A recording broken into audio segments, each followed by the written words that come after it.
Bonjour, dans cette vidéo je vais essayer de vous parler du management par la valeur acquise. Cette notion qui est très utilisée dans l'évaluation des performances, du coût et de temps et des délais dans tout projet. Pour ceci, on va essayer ensemble d'étudier un exemple concret pour analyser les différentes métriques qui nous permettent d'évaluer la performance du projet.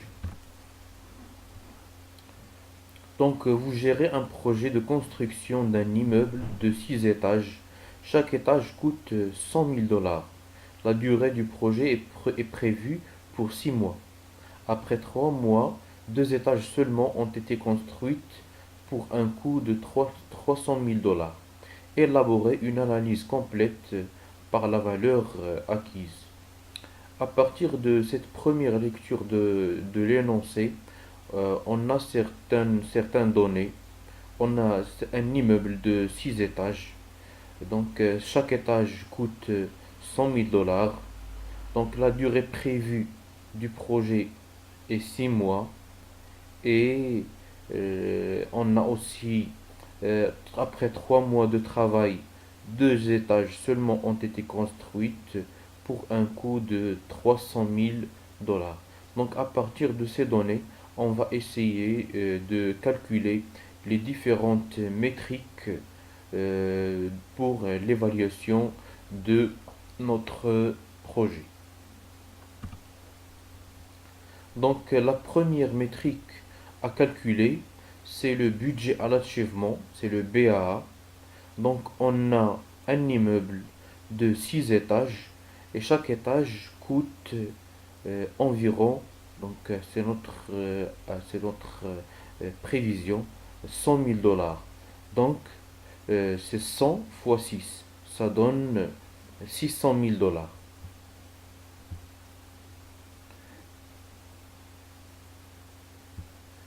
Donc, euh, euh, donc pour calculer la valeur acquise, l'expression de la valeur acquise, c'est le budget à l'achèvement multiplié par le pourcentage du contenu réalisé.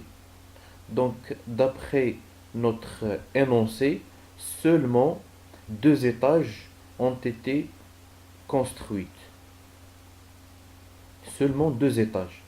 Donc, ça veut dire c'est 2 sur 6. C'est le un tiers.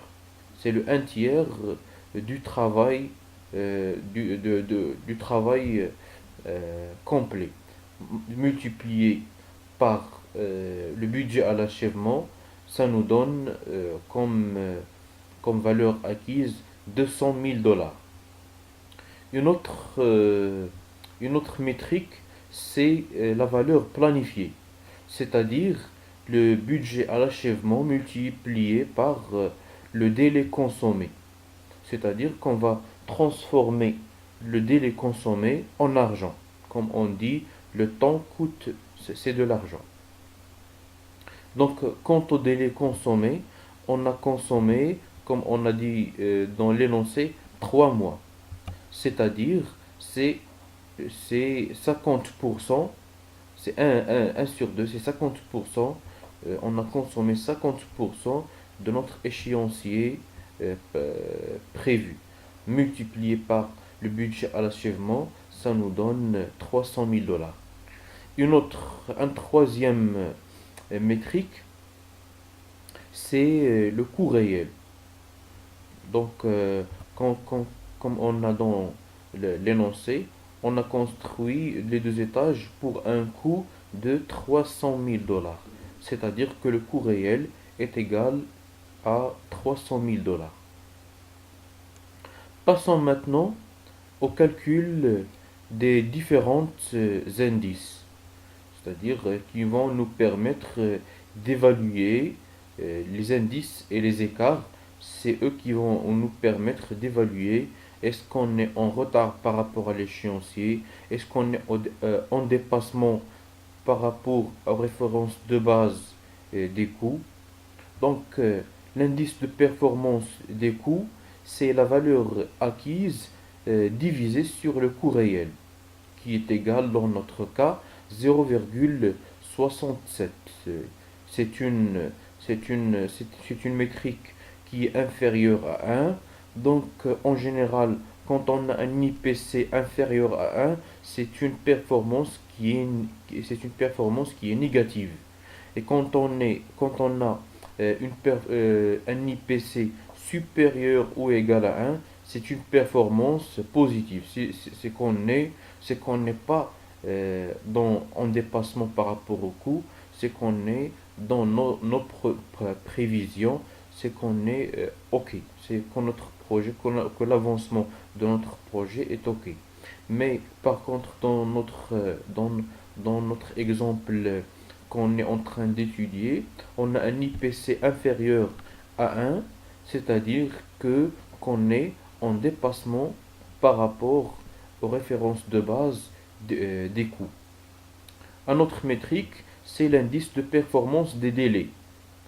Il est égal à la valeur acquise divisé par la valeur planifiée, est égal aussi à 0,67.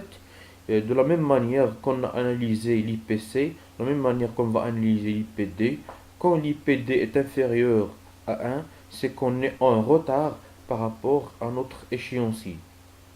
Donc, et quand il est supérieur ou égal à 1, c'est qu'il est à temps. C'est-à-dire que l'avancement du projet, il est correct. Donc, pour les écarts de délai et de coût, c'est la différence. Pour l'écart de délai, c'est la différence entre la valeur acquise et la valeur planifiée. Dans notre cas, est égal à moins 100 000 dollars, est inférieur à zéro. Pour les écarts de délai, quand il est inférieur à zéro, c'est une performance qui est négative. C'est-à-dire qu'on est en retard par rapport à notre échéancier. Et quand il est supérieur ou égal à zéro, c'est-à-dire que notre performance en termes d'échéancier, elle est correcte, que l'avancement du travail, il est bon. Quant au l'écart de coût, qui est égal à la valeur acquise moins le coût réel, de la même manière qu'on a analysé l'écart de délai, l'écart de coût aussi, quand il est inférieur strictement à zéro, c'est qu'on est dans une performance qui est négative, c'est-à-dire qu'on est en dépassement du coût. Et par contre, quand l'écart de coût il est supérieur ou égal à zéro, c'est qu'on est c'est que notre avancement, notre consommation du coût, il est correct par rapport au travail réalisé. À partir de ces métriques, on peut analyser notre tendance. Par exemple, dans ce schéma, il y a la valeur acquise pendant tout le temps, il est inférieur à la valeur planifiée et il est inférieur par rapport au coût réel. C'est-à-dire que la tendance du projet aura à dépasser le budget à l'achèvement et espérons qu'il sera dans la marge prévue par les provisions pour imprévus pour nous donner notre coût final estimé. Donc cette courbe, elle schématise un projet avec une performance qui est négative par rapport aux prévisions élaborées au début du projet. Et pour calculer le coût final estimé, on a, on a trois façons de calculer le coût final estimé. La première façon, c'est le coût final estimé basé euh, en utilisant le taux budgété, c'est-à-dire le coût réel plus le budget à l'achèvement moins la valeur acquise. Dans notre cas, il est égal à 700 000 dollars. Remarquons qu'il est supérieur au budget à l'achèvement qu'on a calculé au début du projet. La deuxième façon de calculer le coût final estimé, il est basé sur l'indice des performances du coût. Sa formule est égale à le budget à l'achèvement divisé par l'IPC, qui dans notre cas, qui dépasse le budget à l'achèvement. Une autre manière de calculer le coût final estimé, c'est en utilisant l'indice de performance des délais et l'indice de performance des coûts. Sa formule est égale au coût réel plus le budget à l'achèvement moins la valeur acquise divisé sur l'IPC pondéré multiplié par l'IPD pondéré. Et je vous laisse le temps pour calculer ce